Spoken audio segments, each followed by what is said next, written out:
On a summer morning in Idaho, a mother watched her daughter leave with the family dog for a quick morning walk, not knowing it would be the last time she'd see either of them. Police searches turned up nothing, volunteers found no clues, and the case grew colder with each passing week. But then, 12 months later, a hunter tracking elk with thermal imaging technology captures something on his drone, triggering a chain of events that would expose a nightmare beyond anyone's darkest imagination. The doorbell's sharp chime cut through the early morning quiet like a blade. Marissa Ewing wrapped her robe tighter around herself as she padded to the front door, her bare feet cold against the hardwood. Through the peephole, she saw Detective Marcus Holbrook standing on her porch, his breath visible in the crisp Idaho air. Her heart immediately plummeted. In the year since Adrienne had vanished, every unexpected visit from law enforcement carried the weight of potential finality. "Detective Holbrook," she said as she opened the door, unable to keep the tremor from her voice. "Have you found—" "Mrs. Ewing, may I come in? I have news about your daughter's case." She stepped aside wordlessly, leading him to the living room where Adrienne's junior-year school photo still held prominence on the mantel. The detective's expression was unreadable as he settled into the armchair across from her. "Early this morning, we received a call from a hunter named Dale Morrison," Detective Holbrook began, pulling out his tablet. "He was using a thermal drone to track elk migration patterns in the Coeur d'Alene National Forest when his equipment picked up an unusual heat signature." Marissa's hands clenched in her lap. "What kind of heat signature?" At first, Mr. Morrison thought it was a coyote. The thermal imaging showed a medium-sized animal tied to a tree deep in the forest, but when he maneuvered the drone closer for a better look, the detective turned the tablet toward her, showing grainy thermal footage. The body shape and size were clearly that of a domestic dog, a golden retriever, to be specific. The world tilted. Marissa gripped the arm of the couch. "Buddy?"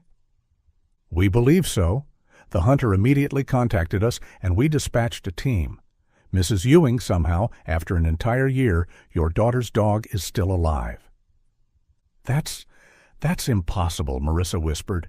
"How could he survive that long?" "Where's Adrienne? Is she—" "We're mobilizing search teams immediately," Detective Holbrook said quickly. "Every available unit is being deployed to that area. But I need to tell you that the dog has already been rescued. He's at the Northern Idaho Emergency Veterinary Clinic on Highway 95. He's alive, Mrs. Ewing, and from what the rescue team reported, he's been cared for." Marissa was already standing, her mind racing. "Cared for? What do you mean, cared for?" "I think it's best if you see for yourself. I can drive you there now if you'd like." 20 minutes later, they pulled into the veterinary clinic's parking lot. Marissa barely waited for the detective to park before she was out of the car, rushing through the glass doors. The receptionist, recognizing the urgency in her face, immediately led them back to an examination room. Dr. Sarah Chen, a woman in her 40s with kind eyes behind wire-rimmed glasses, was bent over a golden retriever on the examination table. Even from behind, even after a year, Marissa knew it was Buddy. His coat was matted in places, his frame thinner, but it was unmistakably him. "Mrs. Ewing," Dr. Chen said gently, stepping aside. "He's sedated right now, just to keep him calm while we examine him. But he's going to be okay." Marissa's hands shook as she reached out to touch Buddy's fur. He was real, warm, breathing, alive. "How?" she managed to ask. Dr. Chen's expression grew puzzled. "That's what's remarkable about this case. Despite obvious trauma and the circumstances, Buddy shows clear signs of regular feeding over the past year. When we pumped his stomach, we found recent food. Looks like dry dog food, probably from within the last 12 hours. His body condition is actually relatively good, all things considered. Someone has definitely been caring for him." "Someone was keeping him alive," Detective Holbrook said quietly. "The question is who and why." Marissa's fingers found the rope burns around Buddy's neck, fresh and raw. "These marks—" Yes, from being tied to the tree. But look here, Dr. Chen pointed to Buddy's collar. This isn't the collar he was wearing when he disappeared, is it? Marissa stared at the blue collar, plain and tagless. Number? He had a red leather collar with his tags, his name, our address, my phone number. This is different. Someone changed it, Detective Holbrook said, making notes. Someone who didn't want him identified if he was found too soon. But why keep him alive at all? Marissa asked, her voice breaking. If someone took Adrian, why feed her dog for a year? Why tie him up where he could be found? The detective's jaw tightened. Those are questions we intend to answer. The search teams are already converging on the area where Buddy was found. If Adrienne is out there, if there's any trace of her, we'll find it. Dr. Chen gently stroked Buddy's head. He's been through a lot, but he's a fighter. I'd like to keep him here for observation for at least 24 hours, run some more tests, but physically, he's going to recover. Marissa nodded numbly, unable to tear her eyes away from the dog who had been her daughter's constant companion. Buddy had been Adrienne's 16th birthday present just 2 years ago. They'd been inseparable, taking their morning walks together every Saturday without fail, until that Saturday morning last July when neither of them came home. Mrs. Ewing, Detective Holbrook said softly, this is the strongest lead we've had. Someone kept this dog alive for a reason, that someone knows what happened to Adrienne.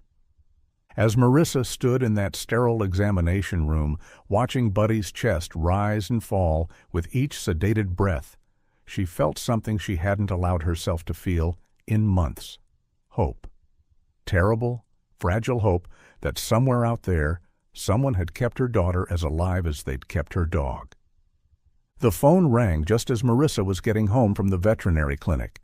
She'd spent the last hour sitting with Buddy, watching his sedated form and trying to process the morning's revelations. Principal Janet Morrison's name appeared on the caller ID. Marissa, I just heard the news from the police department. Principal Morrison's voice was breathless with urgency. About Adrienne's dog being found. The entire Lakeland High School community wants to help. We're organizing volunteer search parties to sweep the forest area where the dog was discovered. We're hoping to find any trace of Adrienne. Janet, Marissa's voice caught. Thank you. Several teachers are already on their way to your house to coordinate. We're not going to waste a moment. Adrienne is one of ours, and we're going to bring her home. Within 30 minutes, Marissa's quiet suburban home had transformed into a command center. Cars lined the street as teachers, staff, and parent volunteers arrived with maps, first aid kits, and walkie-talkies. Her kitchen table was covered with topographical maps of the Coeur d'Alene National Forest, and someone had set up a coffee station on the counter. Jim Rodriguez, the school's head football coach who was serving as search coordinator, stood at the head of the table with a laser pointer. All right, everyone, listen up. We're going to divide into teams of 6. Each team will be assigned a grid section radiating out from where Buddy was found. He pointed to a red X on the map. This is approximately 15 miles northeast of town, near Bunko Road. It's rough terrain, folks. Among the gathered volunteers, Marissa noticed Mr. Tobias Chandler, Adrienne's AP biology teacher. He stood slightly apart from the others, studying the maps with intense concentration. Unlike the other teachers who'd arrived in casual clothes suitable for hiking, Mr. Chandler wore technical gear that looked brand new, moisture-wicking shirt, convertible pants, and high-end hiking boots. Mrs. Ewing, Mr. Chandler approached her with a sympathetic expression. I want you to know how deeply this has affected all of us at school. Adrienne is such a special student. Thank you, Mr. Chandler. She always enjoyed your class. His eyes brightened with something that might have been pride. She's remarkably dedicated to her AP biology studies. I remember her staying after class just last year, asking about the prerequisites for pre-med programs. She always wanted to make you proud. Marissa blinked, surprised by the specific memory. She talked to you about pre-med? Oh, yes, quite frequently. She was particularly anxious about getting into University of Washington's program. Said it was her dream school, but she worried her grades might not be competitive enough. I assured her that with her work ethic and natural intelligence, she had nothing to worry about. He paused, his expression growing more intent. She mentioned feeling pressure to succeed, especially after your family's recent changes. The reference to her divorce made Marissa stiffen slightly. She didn't recall Adrian being that open with her teachers about personal matters. "I'd like to volunteer to lead Search Team C," Mr. Chandler announced to the room, pulling out a handheld GPS unit from his backpack. "I'll take the Eastern Quadrant. I've been researching search and rescue protocols extensively overnight, and I've brought emergency supplies, flares, emergency blankets, water purification tablets." Coach Rodriguez looked impressed. "That's thorough preparation, Tobias. We appreciate the initiative." Mr. Chandler spread out a detailed topographical map he'd apparently printed himself, with elevations and trail markers highlighted. The eastern section has several ravines and dense undergrowth. It requires someone with hiking experience to navigate safely. "Where would you like me?" Marissa asked, moving closer to the table. Mr. Chandler looked up quickly. "Oh, I think you should join Team A heading north, Mrs. Ewing. That terrain is more manageable, mostly established trails. The eastern route where I'll be going is quite challenging. Steep grades, loose rocks. We wouldn't want you getting injured when Adrian needs you to be strong." Something about the way he steered her away from his search area made Marissa pause, but Coach Rodriguez was already nodding in agreement. "He's right. Team A will cover the northern section. That's where the old logging roads are. Easier terrain." As the teams formed up and prepared to depart, Marissa watched Mr. Chandler efficiently organize his team, distributing supplies and giving what sounded like a practice safety briefing. For a high school science teacher, he seemed remarkably prepared for this exact scenario, as if he'd been planning for it. "We'll find her, Mrs. Ewing," he said as he passed her on the way out, his hand briefly touching her shoulder. "I promise you, we'll search every inch of that forest.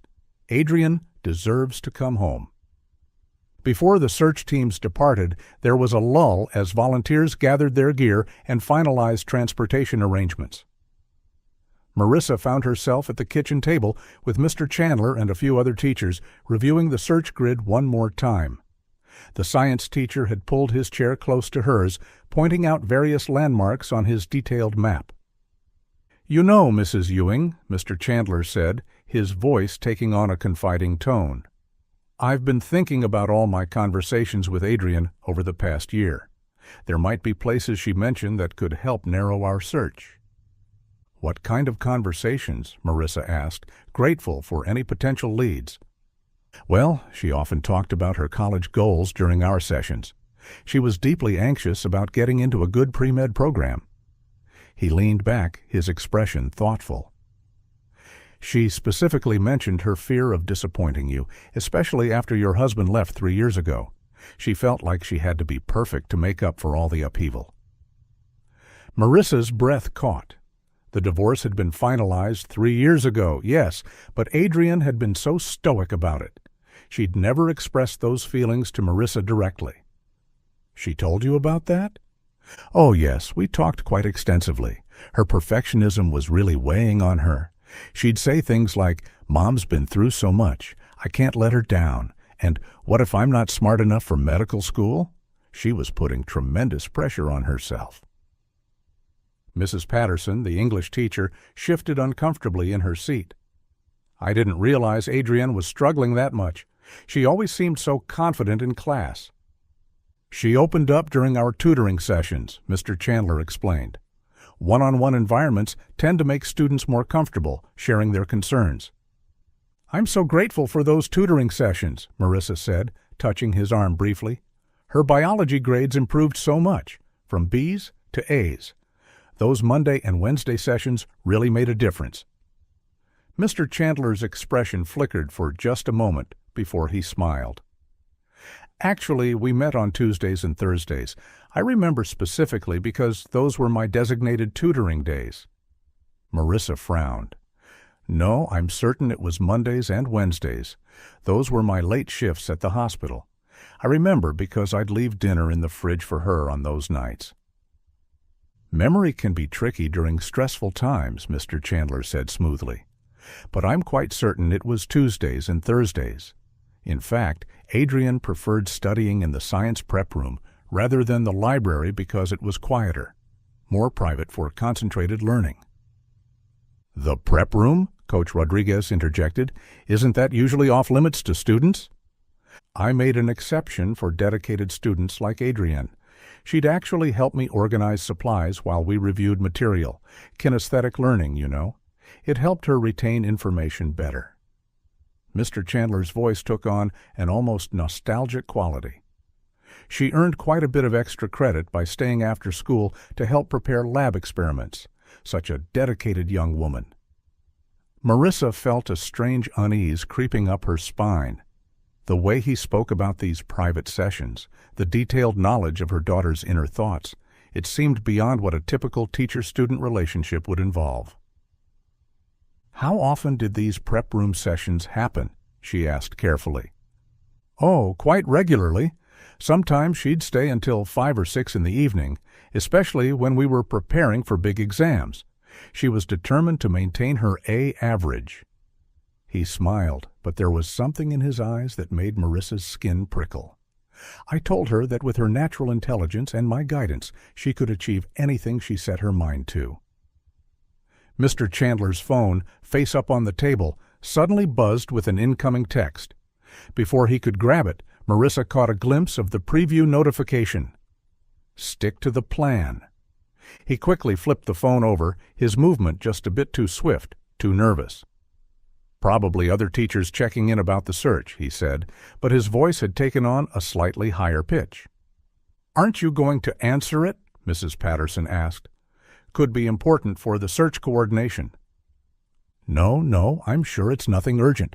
We should focus on the task at hand. He turned back to the map, but Marissa noticed his hands were no longer quite steady as he pointed to various sectors. The unease in Marissa's stomach was growing stronger. The personal details he knew, the confusion about the tutoring schedule, the private sessions in restricted areas. And now this cryptic text message. Individually, they might mean nothing, but together they painted a picture that made her deeply uncomfortable. Mr. Chandler, she said slowly, did Adrian ever mention any specific places in the forest where she liked to hike? Any trails she particularly enjoyed? His eyes met hers, and for just a moment she saw something flicker in them. Calculation? Fear? No, she wasn't much of an outdoors person, preferred her books to hiking boots. That's why this whole disappearance is so puzzling. It wasn't like her to go off trail. But Marissa knew that was a lie. Adrian loved hiking, had been on the trail team sophomore year. Either Mr. Chandler didn't know her daughter as well as he claimed, or he was deliberately being deceptive. Neither option sat well with her. The commotion in her driveway grew louder as search teams loaded equipment into vehicles. Through the living room window, Marissa could see Mr. Chandler directing his team with practiced efficiency, distributing walkie-talkies and checking backpacks. Something about the conversation at the kitchen table gnawed at her. Those inconsistencies about the tutoring schedule, the unsettling familiarity with which he spoke about her daughter's inner thoughts. Unable to shake her growing disquiet, Marissa slipped away from the crowd and climbed the stairs to Adrienne's room. She'd left it largely untouched since the disappearance, a shrine to her missing daughter. The bed was still made with the purple comforter Adrienne had picked out for her 16th birthday. Her desk sat exactly as she'd left it that July morning, laptop closed, pencil cup full, textbooks stacked neatly on the shelf above. Marissa pulled open the desk drawer where Adrienne kept her academic planner. Her daughter had always been meticulous about scheduling, a trait inherited from her father. The planner was a thick, spiral-bound book with monthly and weekly views, its pages filled with Adrienne's neat handwriting in various colored pens. Flipping back to the previous school year, Marissa found September and began searching for any mention of tutoring sessions. There, in the second week of September, written in blue ink, "Science Help, Mr. C, 3:30, room 214." But it was on a Monday, not Tuesday or Thursday, as Mr. Chandler had insisted. Her fingers trembled as she continued through the pages. Another entry 2 weeks later, again on a Monday. Then a Wednesday session in early October with a note. "Canceled. Mr. C has meeting. Rescheduled to Friday." The pattern that emerged was nothing like the regular Tuesday-Thursday schedule he'd described. The sessions were scattered, sporadic, and frequently rescheduled at his request. Marissa found Adriana's progress report cards tucked into the planner's pockets. In September, her biology grade was a solid B. By October, when these after-school sessions became more frequent according to the planner, it had jumped to an A. By November, perfect scores across the board. She turned back to the October weekly pages, reading more carefully now. In the margins, Adrian had made little notes in purple pen, her favorite color for personal thoughts. October 15th. Mr. C says I'm special, different from other students. October 22nd. Earned my A today. Mr. C so proud. The language made Marissa's stomach turn. Earned? What did that mean? Moving into November, she found more concerning entries. Several lunch periods were marked with science prep room, organizing supplies, but with time notations that didn't make sense. 12 to 12:45, when Lakeland High's lunch period was only 30 minutes long. Another entry showed 12 to 12:50, with a note, "Late to English, but Mr. C wrote me a pass." Her hands were shaking now as she reached November 18th. There, in Adrian's careful script, was an entry that made her blood run cold. "Mr. C gave me the pink bracelet for being his best student today. So pretty. He said not to show Mom because other kids would be jealous and might say mean things. Our special secret." A bracelet? Marissa had never seen any pink bracelet. She frantically flipped through more pages, finding scattered references to gifts and privileges that seemed inappropriate. December 3rd. Mr. C let me use his personal laptop for research during lunch. He trusts me so much. December 10th. Found our secret study spot today. Mr. C says it's just for his special students. Had to promise not to tell anyone, not even Jess. Jess was Adrian's best friend. They told each other everything, or at least Marissa had thought they did. The December 15th entry was longer, taking up the entire notes section for that day. Mr. C explained why our tutoring is different from what other kids get. He says, "I have potential that needs special nurturing, away from the mediocre masses." His words. The secret study spot is perfect. No interruptions, no jealous kids watching. He says by senior year, I'll be so far ahead of everyone else that getting into UW will be easy. Mom will be so proud. Just have to keep our methods private. Mr. C says people wouldn't understand how special our connection is. Marissa's legs gave out, and she sank onto Adriana's bed, the planner clutched in her trembling hands. The language, the secrecy, the gifts, the isolated meetings. It all painted a picture of grooming that made her physically ill. How had she missed this? How had the school missed this? Through the window, she could hear car doors slamming as the search teams prepared to leave. Mr. Chandler's voice carried up from the driveway, authoritative and confident as he gave last-minute instructions to his team. The same voice that had whispered to her daughter about being special, that had lured her into secret meetings with gifts and promises. Marissa's mind raced. Should she call Detective Holbrook? But what if she was wrong?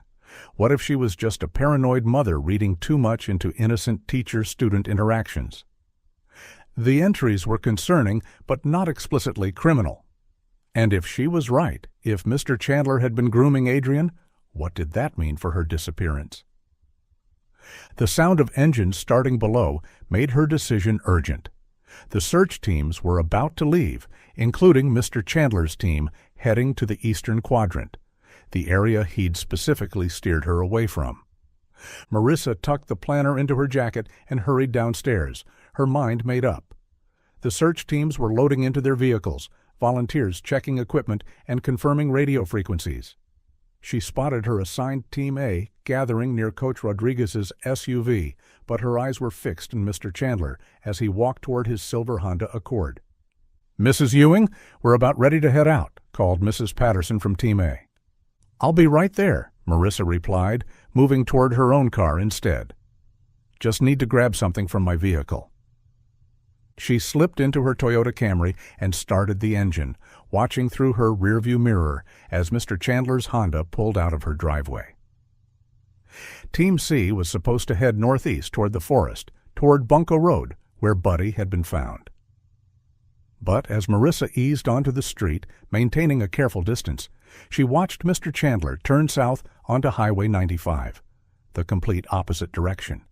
Her hands tightened on the steering wheel. Where was he going? She followed at a distance, keeping at least 2 cars between them when possible. The Sunday afternoon traffic was light enough that she could track his silver Honda without getting too close. About 3 miles down Highway 95, Mr. Chandler suddenly pulled into a gas station. Marissa's heart pounded as she drove past, not daring to stop. In her side mirror, she saw him get out of his car and look around the parking lot, his posture tense and watchful. She pulled into a McDonald's parking lot a quarter-mile down and waited, watching the road. 5 minutes later, his Honda appeared again, continuing south. This time she let 3 cars get between them before pulling back onto the highway. They drove for another 2 miles before Mr. Chandler made another unexpected stop, this time at a seemingly abandoned fruit stand on the side of the road. He didn't get out, just sat there for a full minute. Marissa pulled off onto a side road, partially hidden behind a cluster of pine trees, and watched him through her binoculars, a pair she'd bought for Adrienne's brief interest in birdwatching. Mr. Chandler was checking his mirrors repeatedly, his head swiveling left and right. He was looking for someone. Looking for her? After another minute, he pulled back onto the highway. Marissa's mouth was dry as she continued following him. He turned west onto Rimrock Road, a winding 2-lane that led toward the older residential areas on the outskirts of town. She knew this area. It was where many of the original settler homes still stood, craftsman-style houses from the early 1900s scattered among newer developments. She had to fall back further now, the lighter traffic making her car more conspicuous. The Honda disappeared around curves, reappeared on straightaways, leading her deeper into the rural landscape. After about 4 miles, she saw his turn signal flash as he pulled into a gravel driveway. Marissa drove past, not slowing, and caught a glimpse of an old craftsman house set back from the road, partially hidden by overgrown rhododendrons. She continued for another quarter-mile before finding a place to turn around, then parked on the shoulder behind a stand of Douglas firs. Her phone still had decent signal out here. With trembling fingers, she searched the address she'd glimpsed on the mailbox, 4847 Rimrock Road. The county assessor's website loaded slowly, but finally the property information appeared. Owner, estate of Eleanor Chandler. Date of death, November 2019. Beneficiary, Tobias Chandler. Her heart was hammering now. She refined her search, finding Eleanor Chandler's obituary. A retired schoolteacher, preceded in death by her husband William, survived by her grandson Tobias. The property had been in the Chandler family since 1947. A quick search on Zillow showed more disturbing information. The house had been listed as a rental property in March 2020, just months after Eleanor's death. Charming 3-bedroom craftsman on 2 acres, perfect for someone seeking rural tranquility. But the listing status had changed to temporarily off-market on June 15, 2023. Marissa did the math quickly. Adrienne had disappeared on July 8, 2023. less than a month after Mr. Chandler had pulled his grandmother's house off the rental market. She crept back toward the property on foot, staying in the tree line. From her hidden vantage point, she could see the house more clearly. It appeared well-maintained, the yard mowed, the paint fresh. But newspapers were accumulated on the front porch.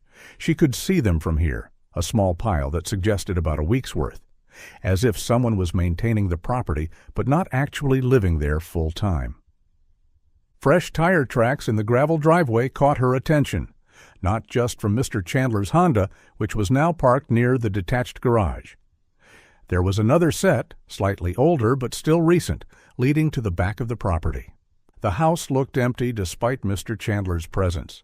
No lights on despite the cloudy afternoon, no movement in the windows. But he'd entered with a key, confidently, like someone who came here regularly. Where was he supposed to be right now? Leading a search team through the eastern quadrant of the forest, looking for traces of her daughter. Instead, he was here, at a house he'd taken off the rental market 3 weeks before Adrian vanished. Marissa crouched behind a thick cluster of huckleberry bushes, her phone in her hand, Detective Holbrook's number on the screen. Her thumb hovered over the call button. What would she say? That she'd followed a teacher to his grandmother's house instead of joining the search? That she had a feeling something was wrong based on some planner entries and the fact that he'd driven the opposite direction from where he was supposed to be? She could imagine the detective's response. Did you see anything criminal? Do you have evidence of a crime? And what did she have, really? A teacher at a house he legally owned, concerning but vague diary entries, a bad feeling in her gut. Number. She needed more before she made that call. If she was wrong, if this was all paranoid delusion brought on by grief and the morning's shock of finding Buddy alive, she'd not only embarrass herself but potentially derail the actual search efforts. And if she was right, she couldn't risk Mr. Chandler being alerted and potentially harming Adrian. Marissa backed away from her hiding spot and made her way to her car. She drove back down Rimrock Road, looking for a better vantage point. About a quarter-mile from the Chandler property, she spotted an abandoned barn, its red paint peeling and roof partially collapsed. A rutted dirt path led behind it. Perfect. She parked her Camry behind the barn, hidden from the road, and began making her way back toward the house on foot. The forest was thick here, Douglas firs and cedars creating a natural screen. She moved carefully, avoiding dry branches, grateful for the soft forest floor dampened by recent rain. The back of the Chandler property came into view through the trees. From this angle, she could see details she'd missed from the front. The basement level of the house was more visible here where the ground sloped away. Most of the basement windows had been replaced with glass blocks, the thick, opaque kind that let in light but prevented anyone from seeing in or out. It was an unusual modification for a rental property. But there was one small window that hadn't been fully blocked, a ventilation window, maybe 8 inches high and 2 feet wide, still glassed, but with what looked like curtains hanging inside. Fresh concrete patches around the foundation caught her eye. Someone had done recent work here, sealing gaps or perhaps reinforcing the foundation. The concrete looked maybe a few months old, its color still lighter than the original foundation. Marissa crept closer, using the overgrown rhododendrons as cover. Her heart was pounding so hard she was sure it could be heard from the house. When she reached the ventilation window, she had to crouch low, the window being only about a foot above ground level. There was a small gap where the curtains didn't quite meet. She pressed her face close to the glass, cupping her hands around her eyes to block the afternoon light. What she saw made her blood freeze. It was unmistakably a classroom setup. A whiteboard on the far wall covered in writing. A desk with textbooks stacked neatly on its surface. And hanging on the back of the desk chair, Adrian's purple backpack, the one with the small rip on the front pocket that she'd patched with a smiley face, iron on. The one she'd taken with her on that last morning walk because she'd planned to stop at the library after. Marissa's vision blurred with tears, but she forced herself to focus, to catalog everything she could see. The textbooks were definitely from Lakeland High. She recognized the AP biology text, the same edition Adrian used. The whiteboard was covered in notes about cellular respiration, the handwriting unmistakably Mr. Chandler's same precise script she'd seen on Adrian's returned assignments. The room looked lived in. There was a small refrigerator in one corner, a microwave on top of it, a narrow bed against the stone wall, and those were definitely old stone walls, suggesting this had once been a root cellar, a door that must lead to a bathroom based on the PVC pipe she could see running along the ceiling. Movement in her peripheral vision made her freeze. Mr. Chandler descended what must be stairs outside her field of view, carrying a tray. She could see sandwiches, a glass of milk, an apple cut into slices, the way Adrian always liked them. He moved out of view toward the area under the stairs where she couldn't see, but she could hear his voice, muffled through the glass but still audible. "I brought lunch, turkey and Swiss, your favorite?" There was a response, a young female voice, too quiet to make out the words. "Your mother still hasn't figured it out," Mr. Chandler continued, his voice taking on that same confidential tone she'd heard at her kitchen table. "But we need to be more careful now that they found the dog." Another response, longer this time. The tone wasn't panicked or pleading. It sounded resigned, weary, like someone having a conversation they'd had many times before. "I know you miss him," Mr. Chandler said, "but it was necessary. We couldn't have him leading them here too soon. You understand that, don't you? Everything I do is to protect you, to protect what we're building together." The female voice again, and this time Marissa caught a few words carried on the draft from the ventilation window. "Mom won't. The assignments?" "Your mother will understand eventually," Mr. Chandler replied. "When you graduate with perfect scores, when you get into medical school, when you become everything you're capable of becoming, she'll see that I was right, that traditional school was holding you back. Our way is better." Marissa pressed her hand over her mouth to stifle a sob. Adrian. Her baby girl was down there, alive but imprisoned in this man's delusion. Based on the stone walls and the narrow window, it had to be a converted root cellar, probably dating back to the house's original construction. A perfect prison, soundproof, windowless, except for that small ventilation gap, invisible from the road. She had to call for help now. This was evidence, real evidence. Her daughter was alive. Marissa's hand shook violently as she pulled out her phone, still crouched beneath the basement window. She backed away slowly, trying to put distance between herself and the house, while maintaining sight of the back door.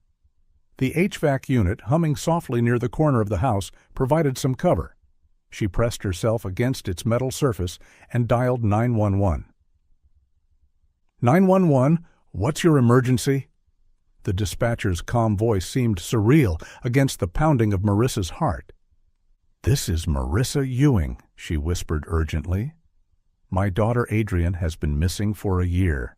I'm at 4847 Rimrock Road, and I can see her. She's being held in the basement by her teacher, Tobias Chandler." "Ma'am, I need you to speak up. Did you say you can see your missing daughter?" The dispatcher, her name tag would later show Bethany Cole, was already typing, alerting units. "Yes, she's in the basement. I saw her backpack, heard him talking to her. It's 4847 Rimrock." Marissa shifted her weight to spell out the street name more clearly, and her foot came down on something that cracked like a gunshot in the quiet afternoon. She looked down in horror at the shattered decorative solar light, its plastic housing split, and glass scattered on the ground. The back door slammed open with such force it bounced off the wall. Mr. Chandler stood there, his face twisted with rage, his normally composed features distorted. "I know you're there," he shouted, his eyes scanning the yard. "Marissa, you followed me. You couldn't just trust me to search for her, could you?" Marissa ran. Phone still pressed to her ear, she sprinted toward the tree line, hearing the dispatcher's urgent voice asking for her location. "Rimrock Road, 4847. Send help now." "He's chasing—" Her foot caught on a root and she went down hard, the phone flying from her hand. She scrambled to grab it, but Mr. Chandler was already there, snatching it up. With a wordless sound of fury, he hurled it against the brick siding of the house. The phone exploded into pieces. "You don't understand," he shouted as Marissa regained her feet and ran. "You never understood what Adrienne really needs?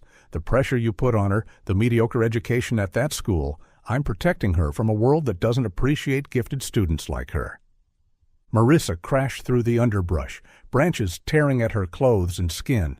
She could hear him behind her, his new hiking boots crushing through the forest debris. Her car, she had to reach her car. She was dying inside. His voice was getting closer. Drowning in busy work and standardized tests when she could be truly learning. I gave her what you couldn't: individual attention, real education, a chance to reach her full potential. The abandoned barn came into view, and Marissa put on a burst of speed, her legs burning. She could see her Camry just 50 feet away, 40, 30. She yanked the door open and threw herself inside, slamming the locks just as Mr. Chandler reached the vehicle. His fists pounded on the window. "She wants to be there. She's thriving. You'll destroy everything we've built." Marissa started the engine and threw it in reverse, gravel spraying as she backed away from him. In her rearview mirror, she saw him running to his Honda. She spun the wheel, tires squealing, as she headed for the main road. Her mind raced as fast as her car. The dispatcher had gotten the address. She'd said it twice, spelled Rimrock. That had to be enough. They would send units. They had to. She careened onto Rimrock Road, taking the curves too fast. In her mirrors, she could see the silver Honda pursuing, Mr. Chandler driving with the same terrifying intensity he'd shown in the yard. At the intersection with Cedar Lane, she took a hard right, tires screaming.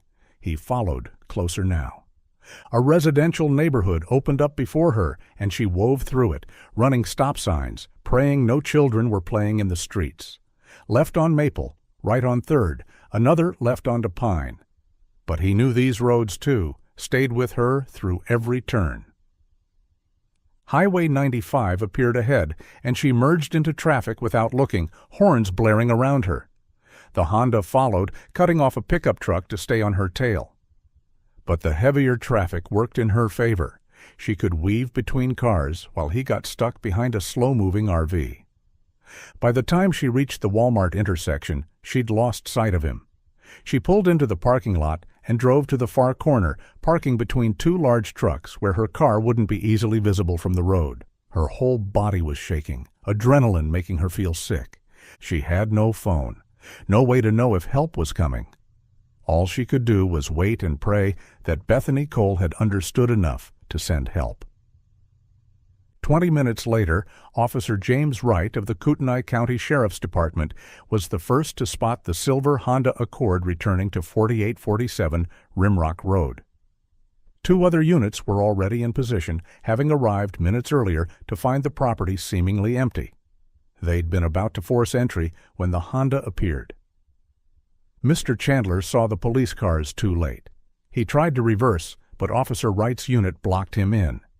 Within seconds, officers had him out of the car and in handcuffs, his composed teacher persona finally completely shattered. "You don't understand," he screamed as they read him his rights. "She needs me. Her education, her future. I'm the only one who truly understands her potential." The officers ignored his ravings as they searched the property. The main floor revealed nothing unusual, but in the basement, Deputy Sarah Martinez noticed something odd about the water heater closet. The heater itself was pushed strangely forward, and behind it, "Got a door here!" she called out.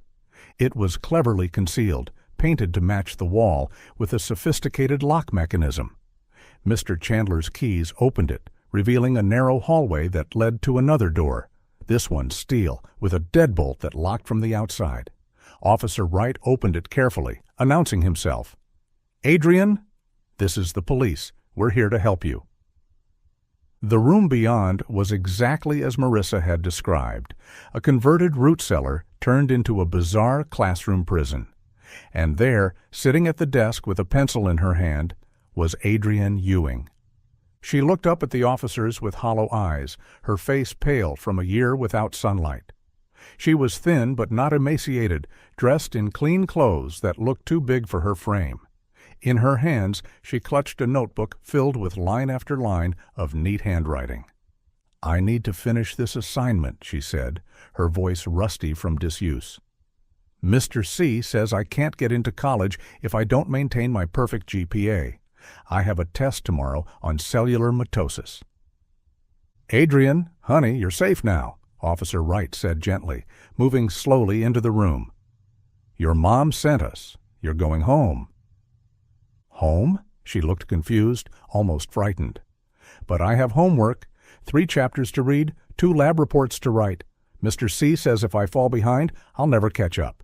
The other students are already so far ahead." Deputy Martinez had to blink back tears as she watched the 17-year-old girl clutch her notebook like a lifeline, months of completed assignments visible in its pages. The desperate work of a child trying to earn her freedom through perfect grades, not understanding that no amount of A's would ever be enough for the man who'd stolen her life. "We'll make sure your work is safe," Officer Wright promised, gently coaxing the notebook from her hands. "But right now, we need to get you to your mom. She's been looking for you for so long." The fluorescent lights of Kootenai Health Hospital seemed too bright after the dimness of the root cellar. Adrienne sat on the examination bed, her thin frame drowning in a hospital gown, while nurses drew blood and checked her vitals. She kept asking about her assignments, whether someone had brought her textbooks, if she could have just one pencil and paper to work on her calculus problems. In a conference room 3 floors down, Detective Marcus Holbrook sat across from Tobias Chandler. The science teacher's composed mask had finally, completely crumbled. His hands were cuffed to the table, his shirt disheveled, his carefully styled hair now hanging limp across his forehead. "I want to explain," Chandler said, his voice taking on an almost pleading quality. "People won't understand, but I need someone to know the truth." Detective Holbrook activated his recorder. "Go ahead, Mr. Chandler. Tell me everything." "I noticed Adrienne the first day she walked into my freshman biology class 3 years ago," Chandler began, his eyes distant with memory. "She wasn't like the other students. She had this hunger for approval, for perfection. Most kids her age are lazy, distracted. But Adrienne, she hung on every word, took meticulous notes, always stayed after class with questions." "When did your relationship become inappropriate?" Holbrook asked, keeping his voice neutral despite his disgust. "I prefer to think of it as when I recognized her true potential," Chandler corrected. "Her parents had just divorced. She was struggling with feelings of abandonment, of not being good enough. Her grades were slipping, B's in most subjects. She came to me almost in tears one day, worried about her GPA. He leaned forward as if the detective might understand. "I saw an opportunity to help her. I told her about weighted grades, how with special attention and additional assignments I could ensure she got the A she needed. She was so grateful, so eager to prove herself worthy of that extra help." "You used her grades as leverage," Holbrook stated flatly. "I provided incentive," Chandler insisted. The lunch period session started innocently enough. She'd come to the science prep room and we'd review material. But she was so responsive to praise, so desperate for validation. When I told her she was special, different from the others, she bloomed like a flower in sunlight. The detective's jaw tightened. "When did you first assault her?" Chandler's face darkened. "It wasn't assault. It was connection. During our anatomy unit, I was explaining muscle groups, and I placed my hand on her shoulder to demonstrate. She didn't pull away. If anything, she leaned into the touch. After that, the boundaries became more fluid. A hand on her back while looking over her work, sitting closer than necessary, embracing her when she achieved perfect scores." "And the kidnapping?" "That was never the plan," Chandler said, agitation creeping into his voice. "But in late June, during one of our sessions, Adrienne mentioned her mother was considering a job in Spokane. They would move before her senior year. I couldn't let that happen. She was so close to perfection, to achieving everything we'd worked for. A move would destroy her progress, expose her to inferior teachers who wouldn't understand her needs. He described his preparations with disturbing pride. 3 months of work on his grandmother's root cellar, soundproofing the walls, installing a ventilation system that would keep air flowing without allowing sound to escape, a chemical toilet discreet enough to avoid suspicion when purchased, a mini fridge and microwave for basic needs, educational materials to continue her studies. I told the neighbors I was renovating to rent the basement as a studio apartment, he continued. They never questioned it. Why would they? I was a respected teacher improving a family property. The day she disappeared, Holbrook prompted. I knew her routine. Saturday morning walks with the dog on the Centennial Trail. Always the same route, same time. I intercepted her near the bridge where the trail is isolated. The chloroform was from old chemistry supplies the school was supposed to have destroyed years ago. She didn't suffer. When she woke up, she was safe in her new classroom. And the dog? A necessary misdirection. I'd scouted that location in the forest weeks before. Remote enough that he wouldn't be found immediately, but eventually someone would discover him. It would focus the search far from the house. I went back periodically to feed him, keep him alive. A dead dog would end the search, a living dog would extend it, keep hope alive while directing resources away from the truth. 2 floors up, forensic interviewer Dr. Patricia Vance sat with Adrienne in a quiet room designed to feel less clinical than the rest of the hospital. Marissa watched through one-way glass, tears streaming down her face as she listened to her daughter's flat, emotionless recitation. Mr. C explained everything that first day, Adrienne said, her eyes focused on her hands. He said Mom was relieved I was gone, that now she could date without worrying about setting a bad example, could save money instead of paying for college. He showed me a news article on his phone about runaways, said that's how I'd been classified. Not missing, just another teenage runaway. How did that make you feel? Dr. Vance asked gently. Hurt at first, but then grateful. Mr. C said he was the only one who truly cared about my education, my future. He risked everything to give me individual attention, to prepare me for college without the distractions and inferior teaching at regular school. She described her daily routine with disturbing normalcy. Wake at 6 a.m. breakfast, usually cereal or toast that he'd bring down. Mathematics from 7 to 9. Science until lunch. Afternoon for history and English. Evening for test prep and college essays. He'd grade everything, providing detailed feedback, praise for perfection, disappointment for anything less. He gave me rewards for good performance, Adrienne continued. The pink bracelet when I maintained straight A's for a month. New books when I exceeded expectations. Extra food variety for perfect test scores. Screen time on his laptop for exceptional essays, always supervised, of course. Did you ever try to leave? Dr. Vance asked. Adrienne looked confused by the question. Where would I go? I was a runaway. Mom didn't want me back. I'd missed so much school. I'd never catch up. Mr. C was preparing me for success. Out there. She gestured vaguely. I'd just be another failure. Dr. Helena Morrison, the trauma specialist, explained to Marissa that Adrienne had developed severe Stockholm Syndrome. A year of complete isolation with only her captor for human contact, combined with his psychological manipulation, has fundamentally altered her perception of reality. She genuinely believes he was protecting her, that the outside world would reject her. When they finally allowed Marissa into the room, Adrienne looked at her with eyes that seemed both young and impossibly old. Mom? Her voice was uncertain, as if she wasn't sure this was real. Oh, baby, Marissa sobbed, pulling her daughter into her arms.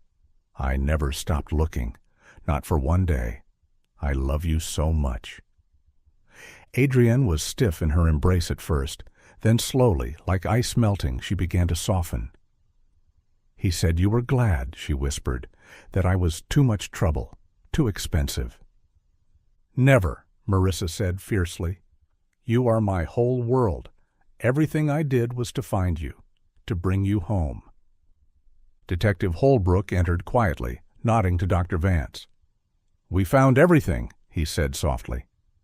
The pink bracelet, the completed assignments, the college essays she wrote about why she was taking a gap year for independent study. The manipulation was comprehensive.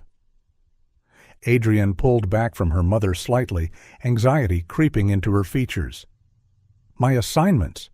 Did you save them? All that work. I need them for my transcripts. Her voice grew smaller, more frightened. Am I still going to get into college, even though I missed a year of real school? Mr. C said the homeschool curriculum was better, but what if colleges don't accept it? What if I ruined everything? Marissa held her daughter tighter, feeling the fragile bones beneath her hands, understanding that the physical rescue was only the beginning.